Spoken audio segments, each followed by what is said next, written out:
Last time we were discussing honoring the elderly. Today we're going to be talking about honoring people doing mitzvahs, standing up before someone doing a mitzvah or standing up before a Talmid Chacham. So where it's the number 20. The previous siman discusses the obligation to stand before a zaken, that is an elderly scholar according to Tanakama, and a scholar of any age according to Rabbi Yossi Haglili. What is a siman? What? Siman is kind of section or piece. They divide it over here into sections like Yud Tes Chaf. It's like a chapter. That's the siman. And it's unique to Ein Yaakov? So I think it's the art scroll that did it to make it easier to divide up the pieces. I don't think it's in the original.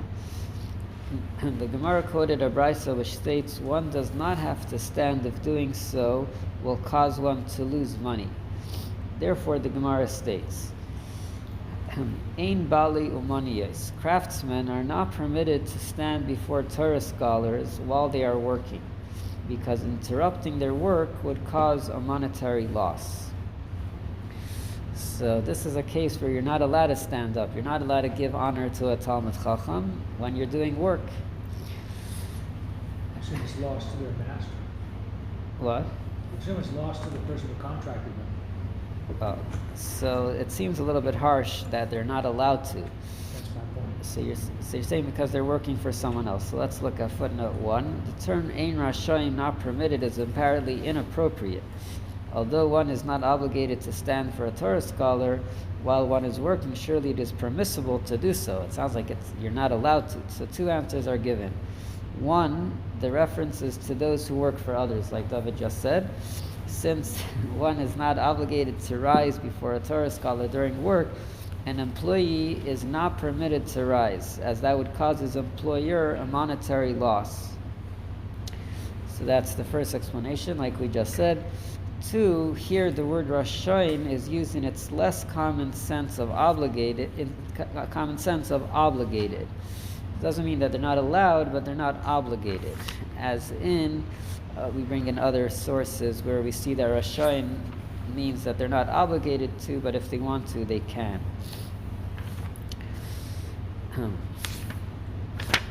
The Gemara challenges this ruling, page 76.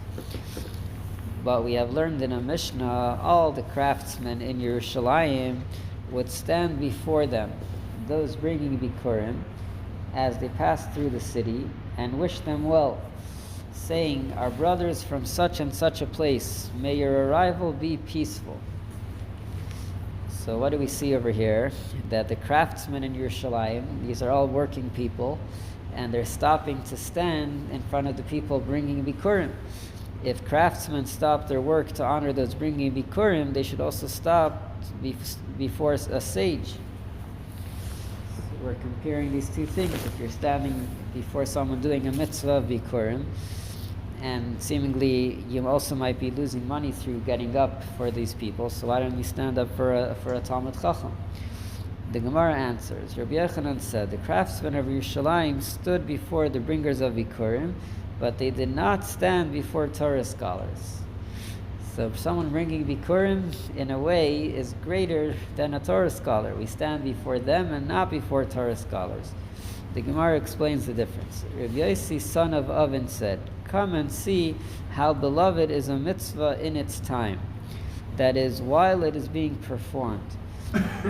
For the craftsmen of Yerushalayim stood before the bringers of Bikkurim, who were in the process of performing a mitzvah, but they did not stand before Torah scholars.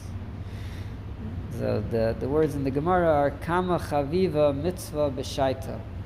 A mitzvah in its time is very dear, very precious. So here we see a difference between the mitzvah of Bikkurim and just getting up for any Torah scholar. We're assuming that this is only a mitzvah b'shaita. Bikkurim, this is a mitzvah in its time. But what about a Talmid Chacham? We'll see why it might be different. The Gemara argues that this explanation is not compelling. Perhaps that case is different. It could be argued that love for a mitzvah being performed is not a reason for standing. Yet the residents of Yerushalayim stood before those bringing Bikkurim, because otherwise they might be deterred from bringing Bikkurim in the future. If they suspected that the residents of Yerushalayim looked down on them, they might be reluctant to bring Bikkurim the next year. So this is a very interesting idea, that if people would not stand up for the people bringing Bikkurim, they might not come back. That they might feel that people are looking down at them. And this requires explanation. Why specifically Bikkurim? Why would you think that someone bringing Bikkurim would not want to come back if they don't get a standing ovation? Why do people need to stand for them? What's so degrading about bringing Bikkurim? And to broaden this question, does this apply about all mitzvahs? Do you have to stand up when someone is doing a mitzvah? Let's say you see someone putting on tefillin. Do you have to stand up for them? What about a bris? When they bring the baby to a bris, does everyone need to stand? Actually, they do. Right. What about by a chuppah, by a wedding? Do you need to stand by the wedding? A lot of times there's seats. People sit down during a chuppah. So this is a general question. Do we? One rises when the collar comes in. There's a minhag. It is. Well, I've seen. But then they sit down. Sometimes. Like they rise for her entrance. So when does it apply, or does this rule apply? From this Gemara, it seems like that only Bikkurim we have to stand up for them. That's what the Gemara is saying over here. Maybe only Bikkurim we have to rise, because if we don't rise for them, they're going to feel bad and they're not going to want to come back again for the next year. So let's look at footnote 5. According to the Gemara's current explanation, if someone who is renowned as an important person is seen performing a mitzvah, there is no requirement to rise, because such a person knows that he is not being regarded as inferior, and so he will not be deterred from performing the mitzvah again. So it seems like from our Gemara that only Bikkurim is unique. Any other mitzvah that you're not worried that someone is not going to fulfill again, you do not need to rise. Although the Gemara has suggested that Bikkurim is an exception to the rule, because we do not want to deter those who bring Bikkurim, the halacha accords with the Gemara's first reason, namely that a mitzvah is particularly precious at the time of its performance.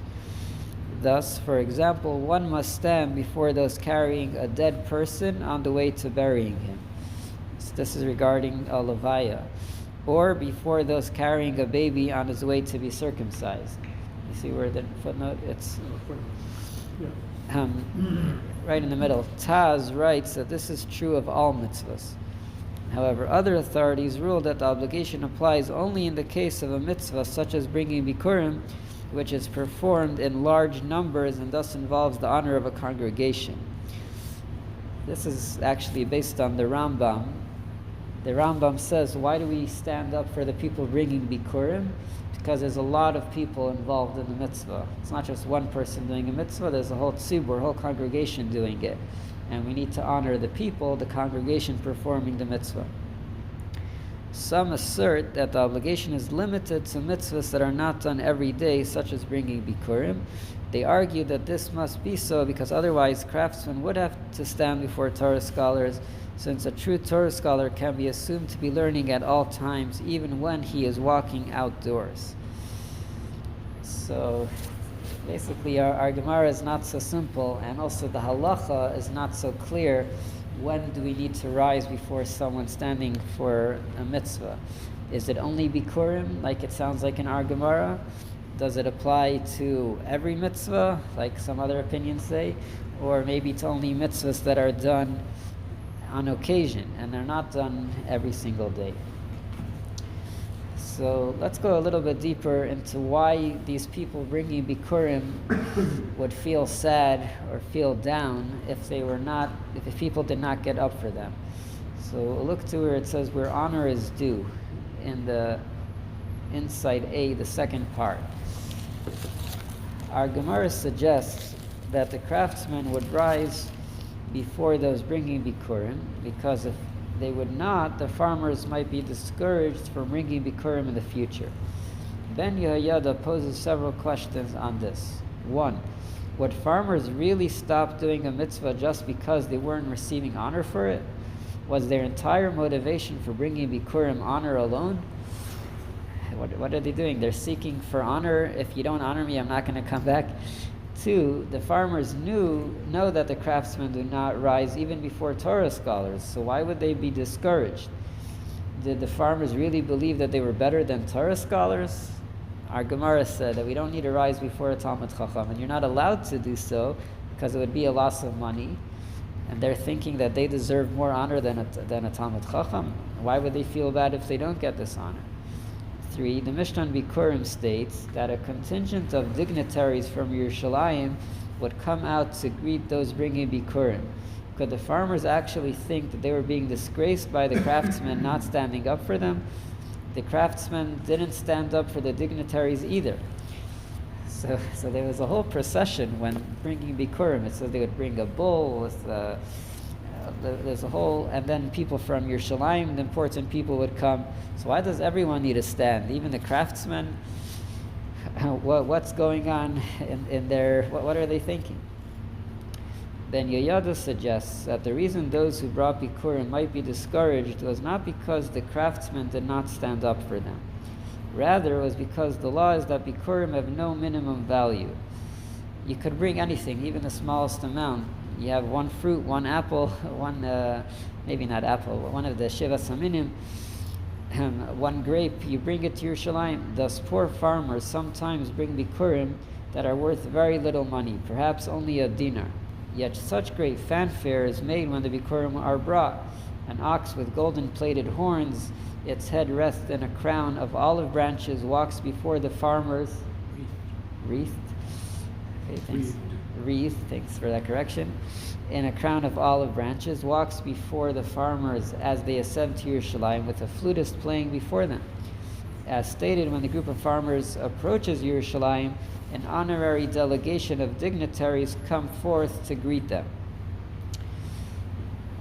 So it doesn't match up.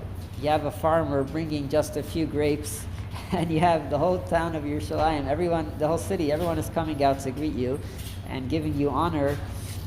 All this is liable to make poor people whose baskets often contain such a few inexpensive fruits uneasy. They may imagine the private tradesmen of Yerushalayim sitting before their shops as the procession passes to be mocking them in their hearts, thinking, such a big fuss over such a paltry gift. So I would think that they would assemble a whole group of farmers and bring them in all at once, because you can't have a procession every time a single farmer shows up. So it says they would all walk together. Yeah. So one farmer who has a poor selection in his basket would be standing next to another farmer with a big selection, but they would all come together. So your lack of dignity or your dignity would be kind of subsumed by the it says it's a congregational affair. So I'm imagining they would stage them and then walk them in. So one way is to look at the whole congregation. You might say that, why just think about himself? You're part of a bigger group. Exactly. From the other hand, we're considering the feelings of an individual. He might think about himself, and he's saying, maybe I don't deserve this honor. Sometimes people think themselves as part of a group. Sometimes people think about themselves as an individual. And here we're concerned about the feelings of an individual farmer, thinking, why is everyone coming out when I just have this little amount? I just have a few grapes with me. Why is this whole family? They might just be laughing at me. I hear what you're saying. It doesn't really make so much sense if there's a whole group, but that's a good question. So we're on page 75 over here, 77 actually. Welcome. I'll play the third violin. I'm sorry? Kiddush.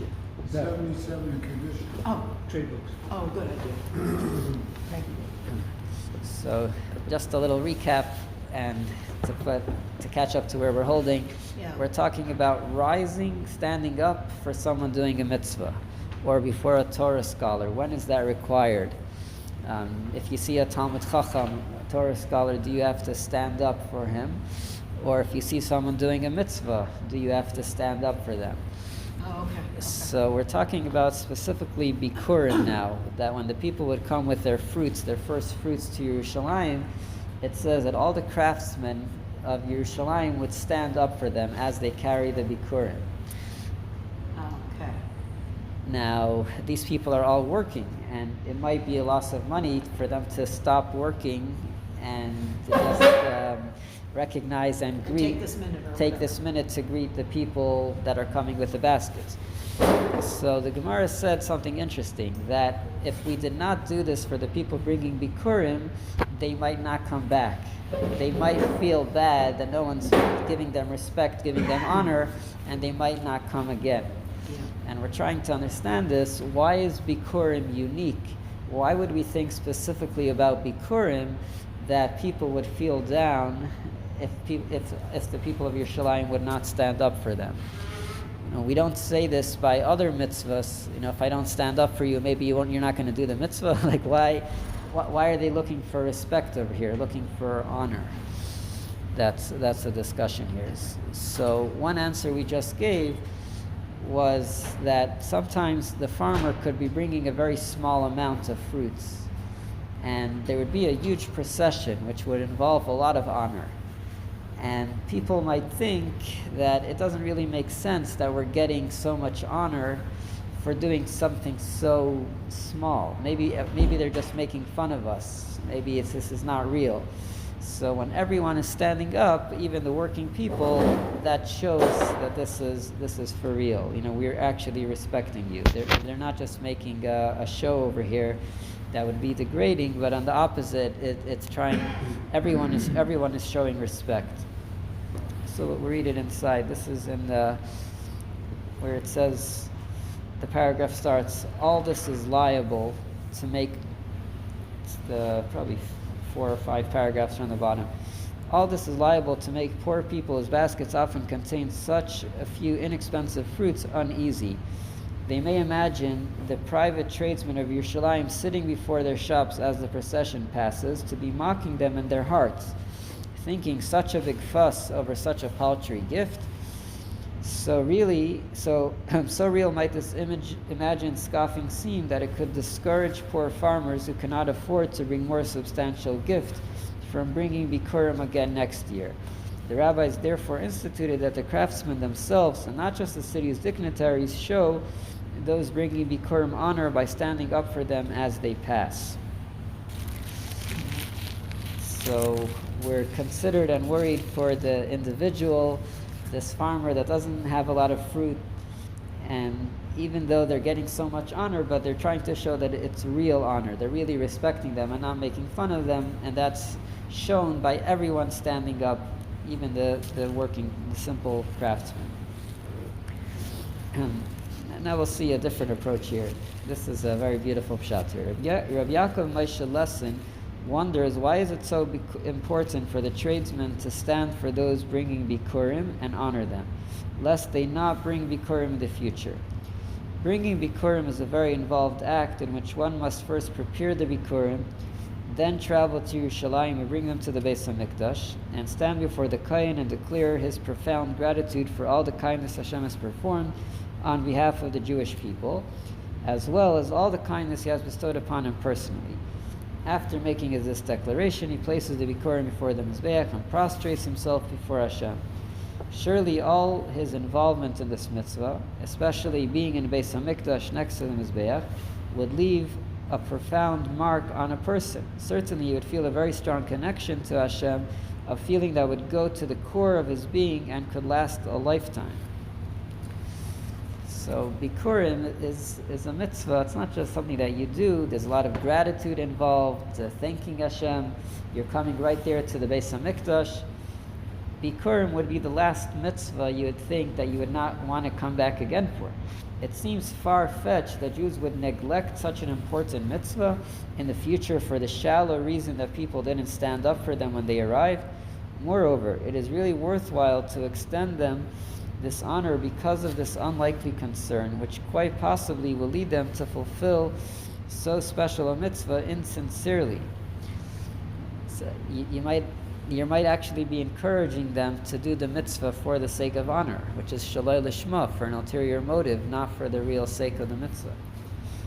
Reb Lesson answers that our Gemara actually demonstrates the great concern we must have for another person's feeling and dignity. Although the more spiritual person recognizes the emptiness of honor and would surely never perform his mitzvah for such a reason, the sages teach us to consider the needs of others and realize that they may be less spiritual than we are. So this is very interesting. The Gemara is considering someone that would only do a mitzvah for the sake of kavod, to get some type of honor for it.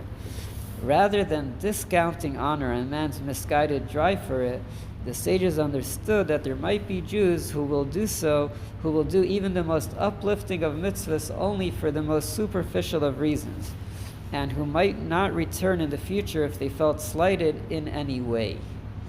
So this is really a very powerful lesson. You think about it even in shul. Some people, just by giving them some type of honor in shul, that's the reason for them to come back. And like David always says, it's a very participatory shul. Everyone tries to get something, even if they're only coming to get that aliyah. This is the reason why the Gemara is supporting this. Yes, one should not seek honor at all, especially when performing mitzvahs, but that is only regarding one's own mitzvah observance. One should always seek to elevate himself and refine his thoughts and intentions. When it comes to others, however, it is paramount that one must be concerned for their dignity and honor. One should not assume that they are on his spiritual level and are above such trivial concerns. Moreover, even in a situation that most people would not look for honor, similar to what you said before, such as when bringing Bikkurim as explained above, one still must be concerned about their honor, since it is possible that they are in a lower spiritual plane and need such honor and encouragement so that they will continue to observe the mitzvah in the future. We must provide it. So this is a very important lesson over here that... Not to mention, we've seen the fast of Gedalia, we've seen what happens when someone's honor is slighted, what damage can be done. Not just a matter of him walking away with his feelings hurt, it's that he can then turn around and do horrible things in the name of assuaging his hurt feelings. So that's from the negative. We see it could have terrible results. You could claim the priests are corrupt. There are all sorts of things he could do that would cause harm because his honor wasn't sufficiently recognized. Mm-hmm. His dignity wasn't sufficiently recognized. Right. I think that did happen historically too, where someone didn't receive the honor that they felt they were entitled to, Yeah, the guy who was turned away from the wedding. and then trouble. Kamsa Bar Kamsa, that story with the base. That's the one I meant. Oh, about the base of Mikdash. Yeah. That story, yeah. Well, but what happened with Hamsa and Bar Hamsa ended up leading to the destruction, if I recall. Yeah. Because he wasn't invited. And it was a matter of his honor being. I mean, it was to a much more extreme, but nevertheless, it was the exact same problem. Right. So, yeah, that's a good example of showing the importance of showing people honor and giving them the respect. And we learned this over here from Bikkurim. So according to our Gemara over here, the only reason why we stand up for the people with the Bikkurim is because if we don't stand up for them, we might discourage them from coming back in the future. Okay, let's continue a little bit over here, page 78. In the previous Siman, the Gemara elaborated on the verse, "Before an old man you shall rise and you shall honor a zaken." From the fact that you shall rise and you shall honor are written together, it was inferred that the obligation to rise applies only when doing so afford honor. Therefore, one is required to stand only when the old person is nearby, because if one stands when he is far away, it is not evident that one is standing for his sake, and thus one is not showing him honor. The following brisa defines at what distance the obligation applies. So at what distance do you have to stand in front of an elderly person? A Tana taught in a brisa, what form of standing contains an expression of honor? I would say that this is standing within 4 amos.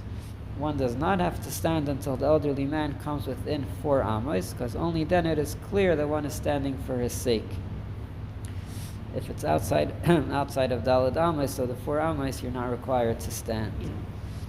A qualification of this ruling. Abaye said, this was stated only in the case of one's teacher who taught him Torah, who is not his main teacher, who taught him most of his knowledge.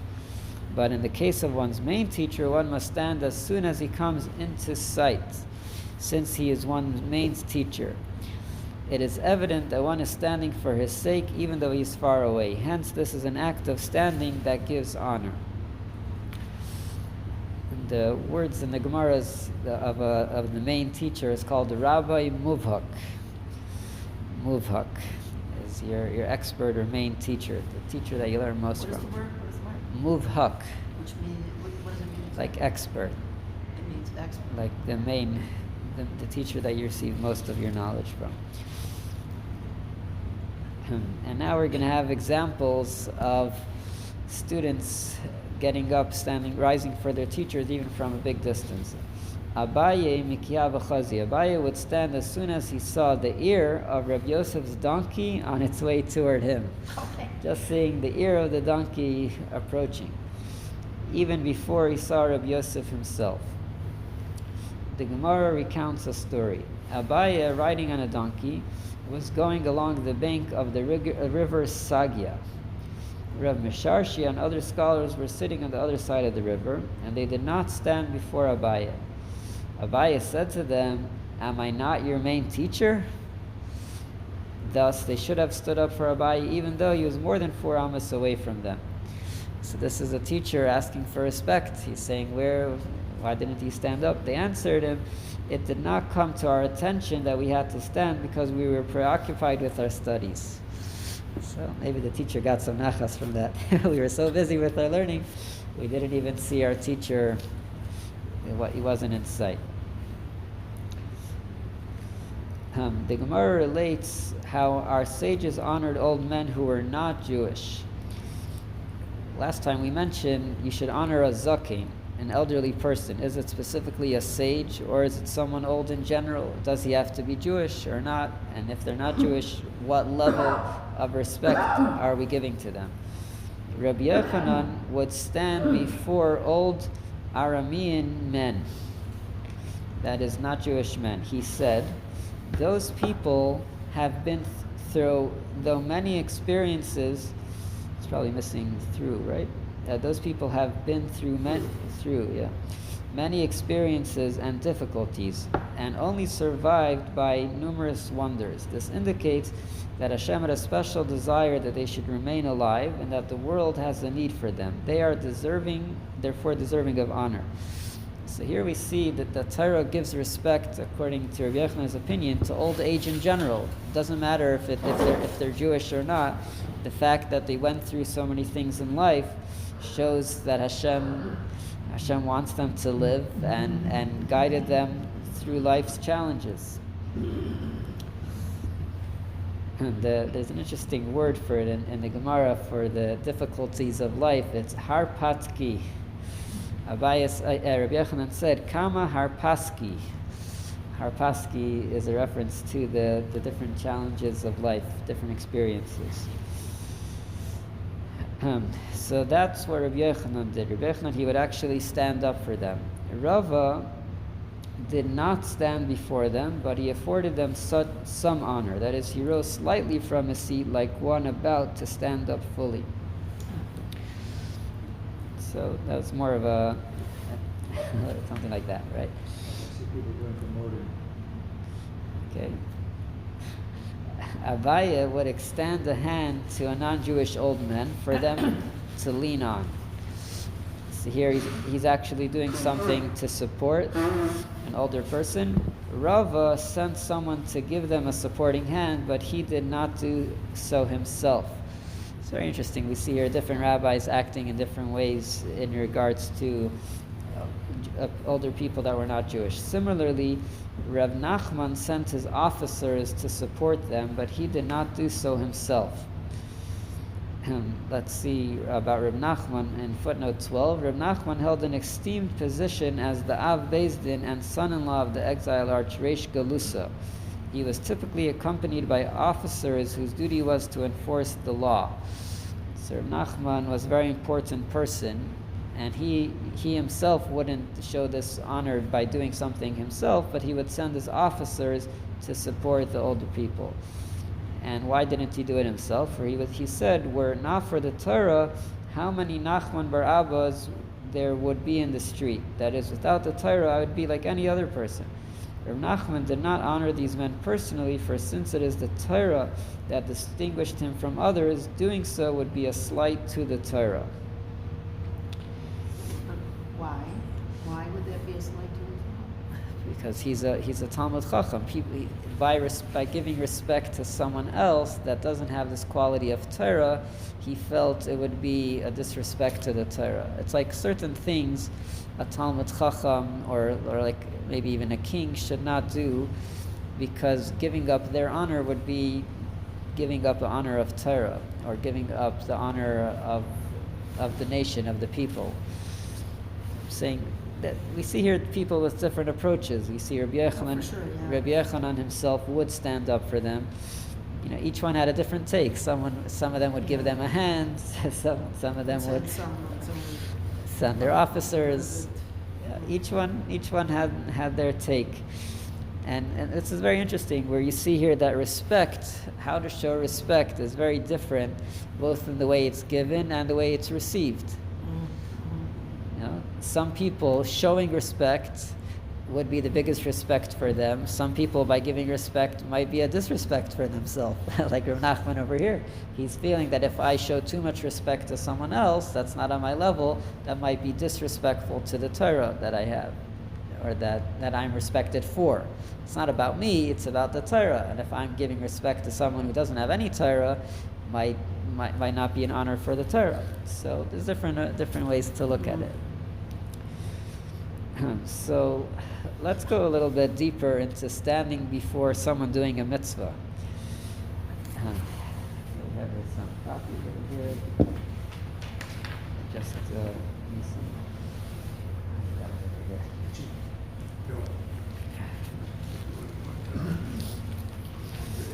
okay.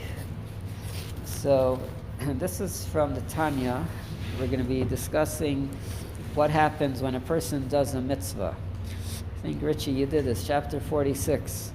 So every time we do a mitzvah, we say a bracha before it. We say, Asher kiddushanu b'mitzvaysa. You have sanctified us with your mitzvahs, through your mitzvahs. So what does that mean? These words, Asher kiddushanu b'mitzvaysa. So right over here on the top. V'zeh shekasav Asher kiddushanu b'mitzvaysa. Shehe'elanu L'mailas Kodesh Ha'elyon Baruch Hu. Hashem has elevated us to the level of His holiness. Shehi Kedushasei Shel HaKadosh Baruch Hu B'chveidoi V'atmei, which is the honor and glory of Hashem's essence. So what is happening when we do a mitzvah? Hashem is making us holy, which means He's connecting us to His level. Now, what does the word kedusha mean? What is holiness? What is that? So the Alter Rebbe says here, kedusha hi lashon havdalah. So this is a good definition. That kedusha means separation. Just like we make havdalah, we're separating between Shabbos and the weekday. Kedusha is something which is separate, which is different. It's distinct. Masha Kadosh Baruch Hu muvdal meha holiness. So why do we refer to Hashem as HaKadosh, the Holy One? Because He is separate. He is removed from the world and worlds. This is the level where Hashem surrounds and is above the world, and He is not able to be enclosed and grasped by them. So that is ultimately the Kedusha of Hashem. Hashem is not like the world or anything else. He is separate. He is removed. And what happens when we do a mitzvah? Asher kiddushanu, we become separate, we become holy, we become connected to this level which is separate and beyond the world. How does this happen? Ki al yedei yichud hanefesh v'skalulusa ba'erin soif baruch hu. Sorry, before you go on. Ma'asha inu yachol le'israelish bahem. Could you please translate that? The level of soivev, the level which surrounds the world, is a level which is not able to be enclosed and grasped in them. In the world. In the world. Okay. Yeah, that's the definition of soivev, that it's the level which is encompassing, surrounding, stays above, and does not get internalized into the world. And when we do a mitzvah, we connect to that level, to that separate level which is beyond. When the soul becomes united and enclosed and absorbed in the Ein Sof, in the infinite light of Hashem,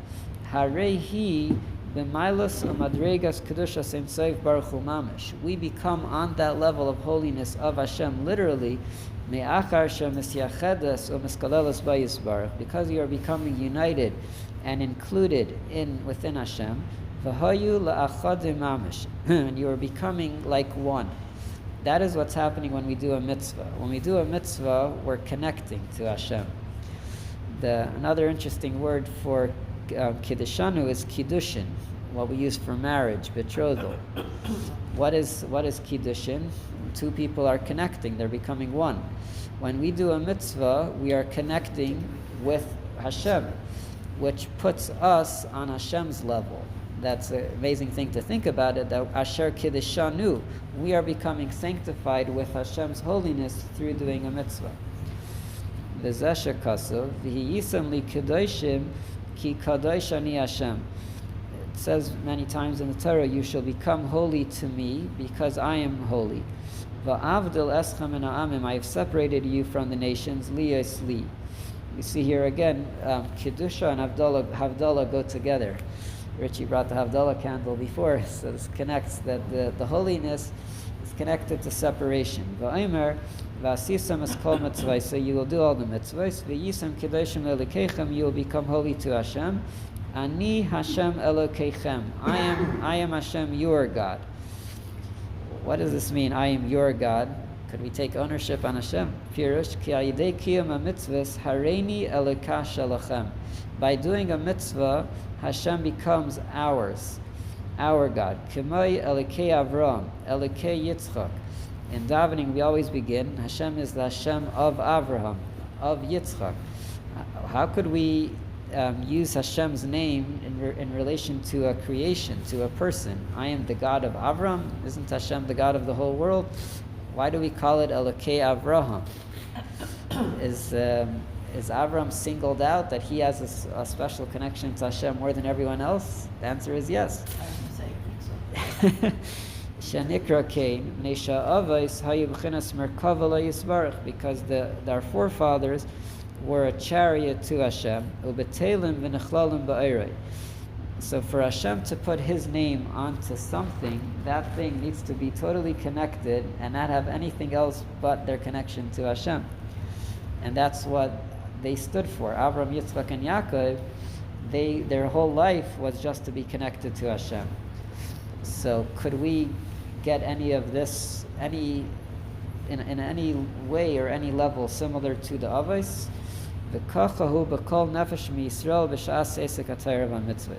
We could be like Avram, Yitzchak, and Yaakov when we perform a mitzvah. They lived connection to Hashem every moment of their life. But we could be on that level when we do a mitzvah. And here comes the connection to our Gemara.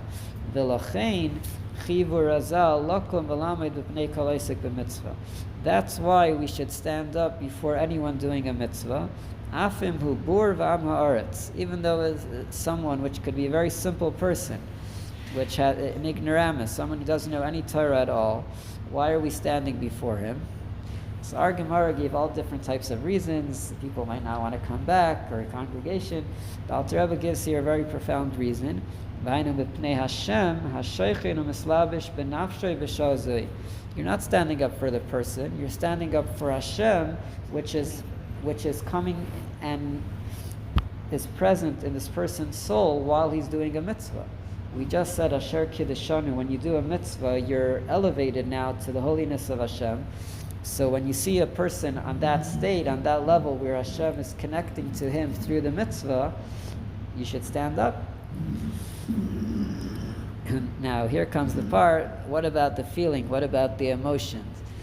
Does a person really feel this? If we actually felt that Hashem is being present and revealed in our soul when we do a mitzvah, we would go crazy. But our soul has a problem with feeling this. Because we have a curtain. What is the curtain? Our body. It's a physical curtain, which was not refined. And it darkens the eyes of the soul from seeing godly visions, like our forefathers. So what is the difference between Abraham and us? They were able to see through their curtain. Their body did not conceal on what was going on their connection to Hashem. So they always felt connected. When we do a mitzvah, sometimes we just do it, we don't really feel what's actually going on. Why? Because our body covers over that spiritual feeling. Because we're just not at that level. We're just not of Abraham. Right. Isaac, But the point over here is that it doesn't really matter. So that's what it's going to continue. Even if we don't... Yeah. They could see through it. But we can't because we're just not at that level. Right. So the curtain is there to kind of help us to, I don't know how to say it. But maybe to be sane. This goes back to not giving honor to somebody who might only be in it for the honor. That because our bodies are in the way of perceiving just how holy this moment is, we have to, as others, honor just the physical act of their doing it. We have to honor the fact that they motivated their body to do it. That their soul might not be on a level where they can grasp it, but we honor them just for the doing.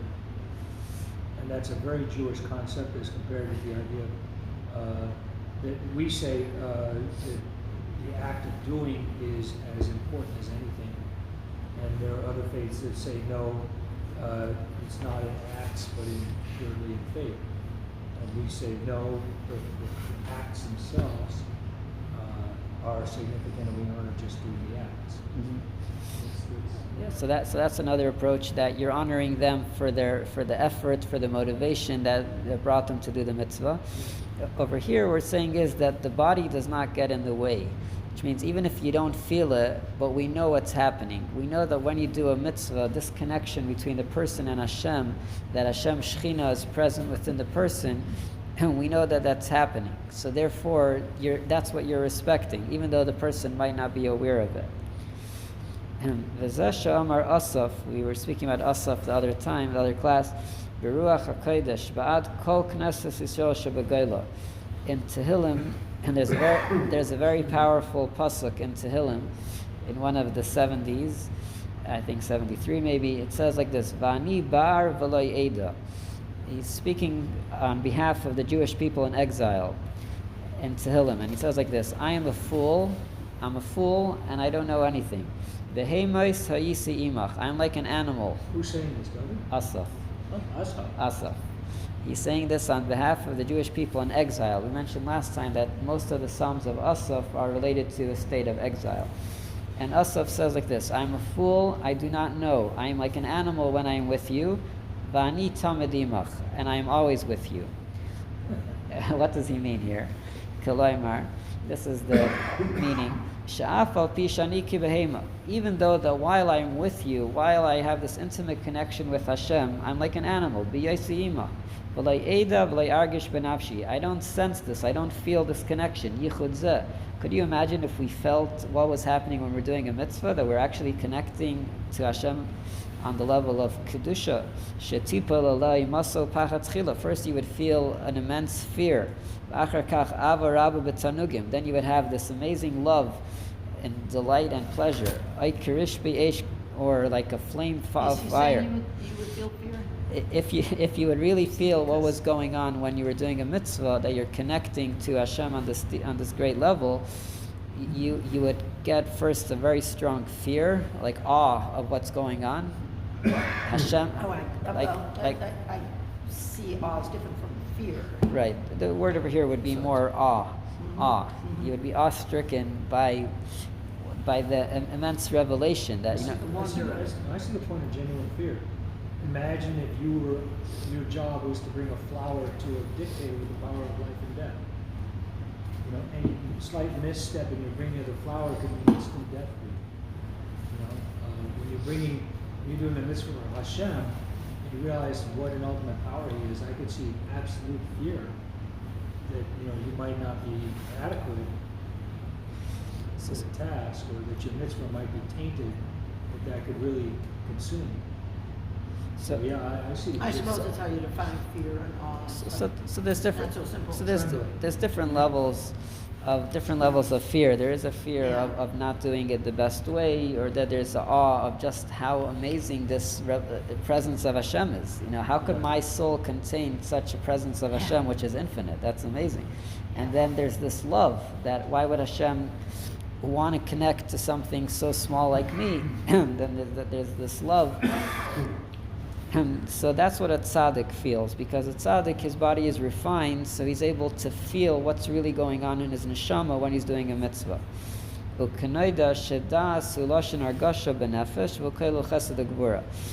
We know that das, the Hebrew word das, means not just knowing, but knowing in a way of really connecting, of feeling. And that's why Asaf says, I'm like a fool, v'loy eida. I don't have this feeling of what's happening when we do a mitzvah. And I'm just like an animal, which doesn't sometimes not aware of the depth what's going on. Nevertheless, he continues, Afal pikein ani tamid imach. He says, I am always with you. Which means, ki eina chaymer meinea. The body does not hold back yichud anefesh ba'erin seiv baruch hu. The body cannot block this connection of our neshama with Hashem. So this goes back to the same thing. You look, a person is doing a mitzvah. He might not be on a very high spiritual level, like we were talking about before. He might be doing the mitzvah just for the sake of honor, just because someone... But why are you standing up for him? Because you know what's going on. When he's doing a mitzvah, he's connecting to Hashem. Hashem is there, so you're standing up for Hashem. Even though his body might not feel it, he doesn't realize what's going on, but it's happening. That's what we're saying here. That it doesn't matter if you feel it or not, this is what's going on. And that's why we stand up for someone when we do a mitzvah, because we're appreciating that Hashem is here in this moment in a very revealed way in this person when he's doing the mitzvah, even though that person might not realize what's actually going on.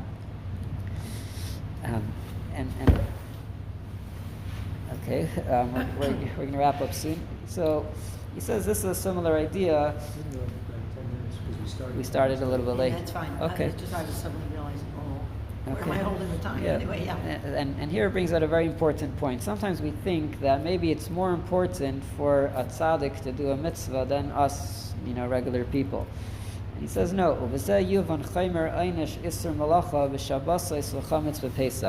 This explains why it's very severe and very serious about not doing work on Shabbos or not eating chametz on Pesach. Hashava l'chol nefesh.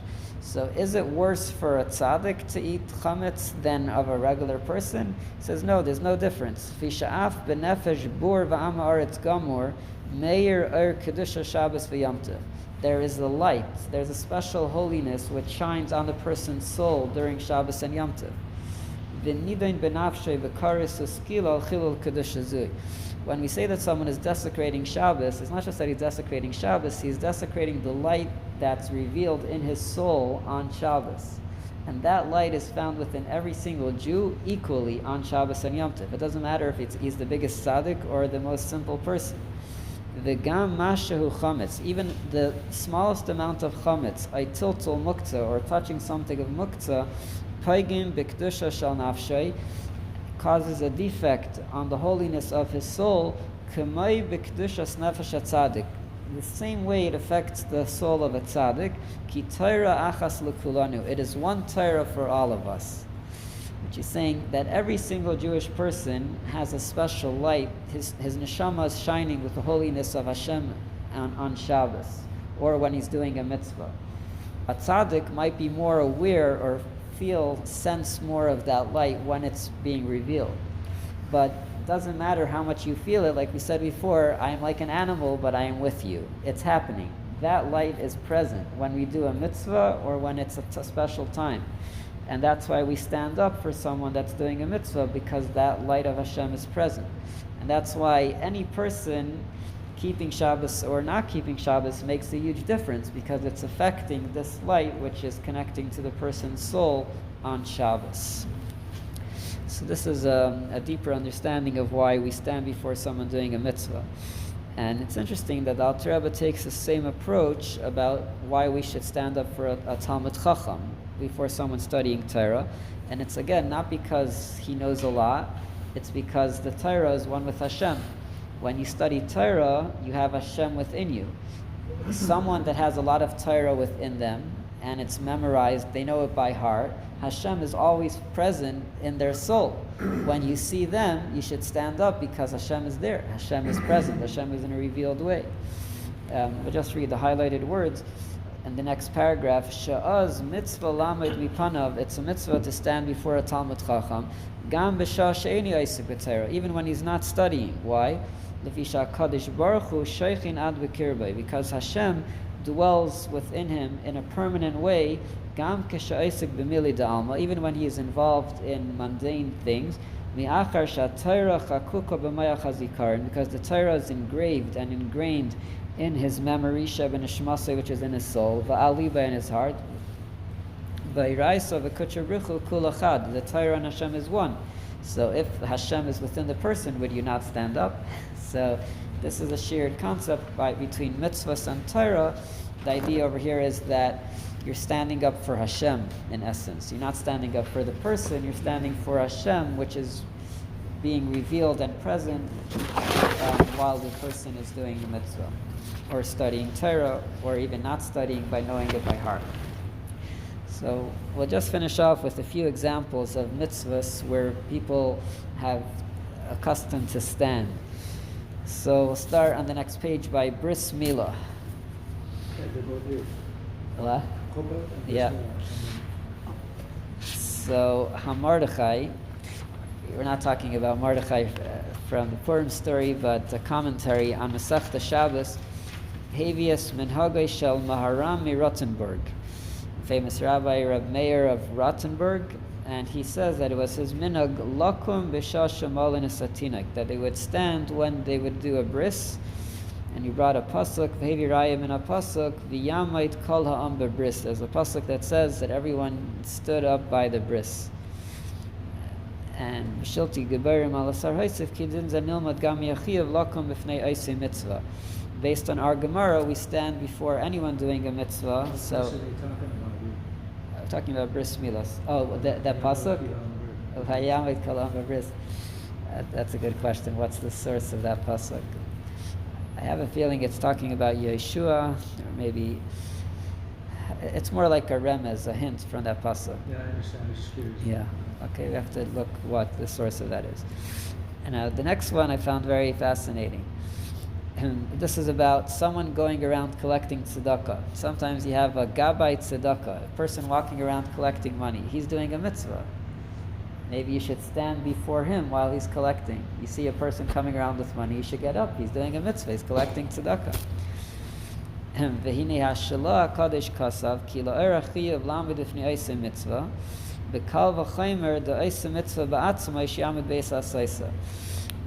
writes, if you should stand up before someone that's doing a mitzvah, if you yourself are doing it, how much more so that you should stand up, right? If you stand before someone else doing a mitzvah, if you yourself are doing it, you should certainly stand.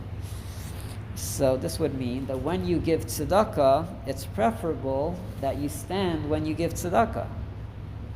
We don't usually think of that. Just give tzedakah. You're doing a mitzvah. You should stand. Vehevi ki arizal nahag loses tzedakah ba'amrei vayevarech David. It says that the Arizal would give tzedakah in a certain part of davening, where we say vayevarech David. It's right after the Halalukas. He would say it there. Now, why specifically there? Very interesting. Vatam, ki tzedakah hi mitzvahs asay. Tzedakah is a mitzvah. V'ro'oi lasers ha-mitzvah mu'umad. You should do the mitzvah standing. Now, Vayivarech David is a part that we say standing. But the question is, did he stand because he was giving tzedakah, or because that's when we stand in davening? And that's very interesting. Or Eva Sefer Emes Liyaakov Shabir. About the veil of the body, it was convenient. Yeah. Ki asiva lekach shakol omer kshemer vayivarech David. There's a sefer that says that why do we stand at this point of davening? Hi mipnei shechelik miakol noisnim as tzedakah. Because people give tzedakah at that point of davening, that's why it became traditional to stand by vayivarech David. So it's the other way around. And even if not everyone in Shul is giving tzedakah at that point, because there are a few people doing it, the rest have to stand for them. So everyone stands by Vayivarech David, Hei Mekayim HaMitzvah. So that's on a more basic level. The Arizal obviously at a deeper level, deeper explanation. Arizal says, Tzarech litin tzedakah me'umad. Why do we give tzedakah standing? Ki nesina la'ani. You're giving it to a poor person. What is the poor? On a deeper level, it's referring to the Shechina. Ha-yesheves la'aretz. The Shechina in a time of exile is all the way down. It's in a very poor state. V'tzarech la'akimai. We're trying to bring it up. Rising, standing up, represents elevation. I wondered about that. We're trying to bring. Concept of standing. We're bringing up the Shechina. When you give tzedakah, you're picking up the poor person from a state and bringing him to a better state. And that's what we're trying to do when we're davening. That's why tzedakah specifically should be done standing. So that was about tzedakah. Then we have about a chuppah.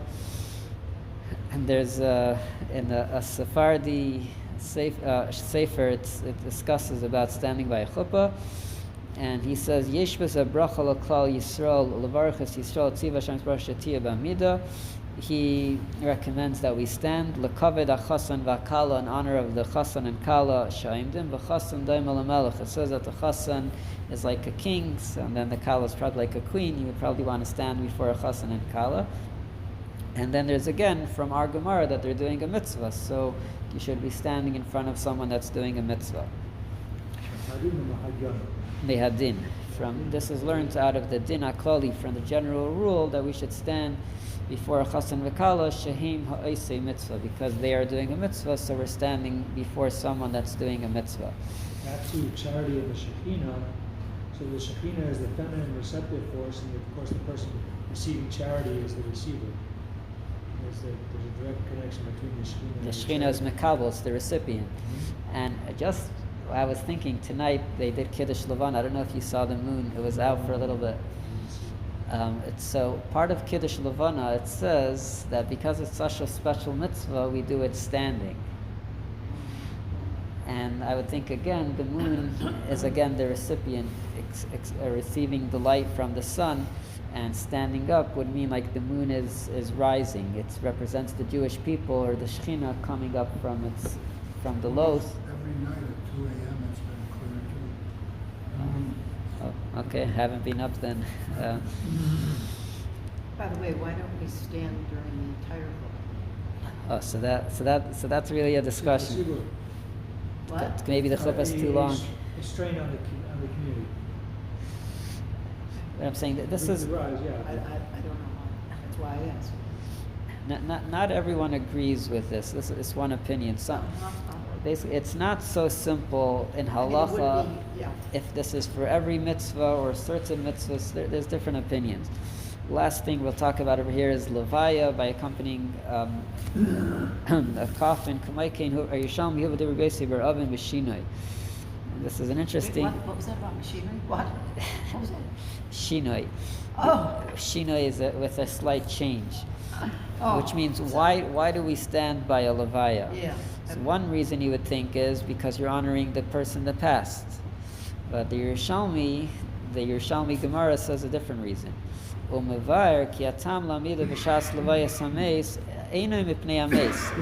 very interesting. You're not. The Yerushalmi says the reason why we stand by a levaya is not only because of the person that passed, because of the people doing the mitzvah of escorting the person that passed.